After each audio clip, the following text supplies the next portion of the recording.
సయ్యద్, మసూద్ అజారు మన దేశంలో కూడా ఉగ్ర ప్రేమికులు ఉంటారు, వాళ్ళకి హీరోలు. అదే సందర్భంలో భారత వ్యతిరేకులకి వాళ్ళు హీరోలు, పాకిస్తానీలకు వాళ్ళు హీరోలు. కాందహార్ విమానం హైజాక్ తర్వాత తప్పించుకోబడినటువంటి వాళ్ళందరూ వీళ్ళకి ఒక హీరోల కింద కనబడుతున్నటువంటి వాళ్ళు.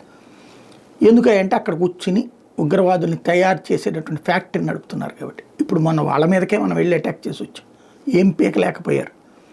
వాళ్ళ ప్రాణాలే పోయినాయి, వాళ్ళ బంధువుల ప్రాణాలే పోయినాయి, వాళ్ళకి సంబంధించినటువంటి కుటుంబ సభ్యుల ప్రాణాలే పోయినాయి.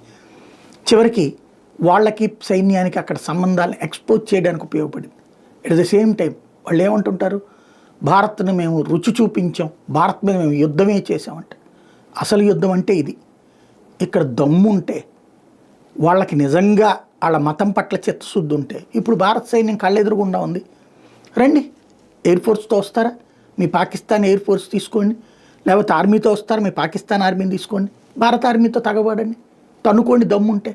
సాధారణ ప్రజల ప్రాణాలు తీసి, లేకపోతే చాటుగా సైన్యం వెళ్తుంటే వెనక నుంచి బాంబులు వేసి, లేదంటే వాళ్ళు ఎక్కడో పడుకుని వెళ్తుంటే అకస్మాత్తు కాల్చేసి మేమేదో సాధించామని చెప్పి దొంగ దెబ్బలు తీసే దద్దమ్మలకి ఇప్పుడు దమ్ముంటే భారత సైన్యం ఎదురు నిలబడి పాకిస్తాన్ని కాపాడుకోవడం. అదే సందర్భంలో భారత్కి తగిన బుద్ధి చెప్పదలుచుకుంటే చెప్పండి, అప్పుడు తేలిపోతుంది కదా అసలు మగాడెవడనేది. ఇప్పుడు కదా అసలు కావాల్సింది అది.